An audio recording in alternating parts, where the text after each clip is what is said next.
जीवन जीने के लिए क्या है, आप बता सकते हैं? मैं आपको बताता हूँ।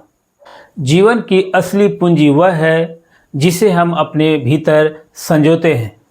जीवन में कई चीज़ें महत्वपूर्ण होती हैं, लेकिन कई ऐसी चीज़ें हैं जिनके बिना जीवन का अस्तित्व नहीं है। शारीरिक स्वास्थ्य, मानसिक शक्ति, प्रेम और आत्मसम्मान जैसे तत्व जीवन की नींव होते हैं। इसके अलावा एक उद्देश्यपूर्ण जीवन, हमारे द्वारा किए गए कार्य और विचार स्पष्ट हो, यह भी आवश्यक है। जब हम इन मूलभूत चीज़ों का ध्यान रखते हैं, तभी हमारा जीवन आगे बढ़ता है।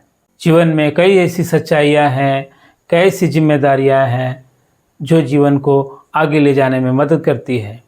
हमारा उद्देश्यपूर्ण जीवन हमें जीवन जीने में मदद करता है। अगर हमारे जीवन में कोई उद्देश्य न हो तो हमारे जीने का क्या मतलब है? उद्देश्य विहीन जीवन जीने से कोई फ़ायदा नहीं है।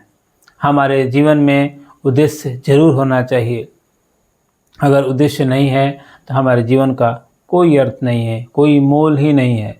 शरीर का स्वास्थ्य भी ज़रूरी है, मन की शांति भी ज़रूरी है, प्रेम ज़रूरी है। भगवान का दिया हुआ अनमोल तोहफ़ा जिसे प्रेम कहते हैं, वो भी ज़रूरी है, जो हमें एक दूसरे से करना चाहिए। आत्मसम्मान तो सबसे ज़रूरी है, जो हमारे जीवन की सबसे बड़ी नींव होते हैं, जो हमारे जीवन को एक विशिष्ट जीवन बनाते हैं। तो इन जीवन के तत्वों को अपने अंदर संजोए रखिए। जो आपके अंदर है उसे निखारिए, अपने आप को निखारिए, अपने आप को उत्तम से उत्तम बनाइए, सर्वश्रेष्ठ बनाइए। आपका जीवन मंगलमय होगा, आपका जीवन सर्वोत्तम होगा। मिलते हैं अगली वीडियो में।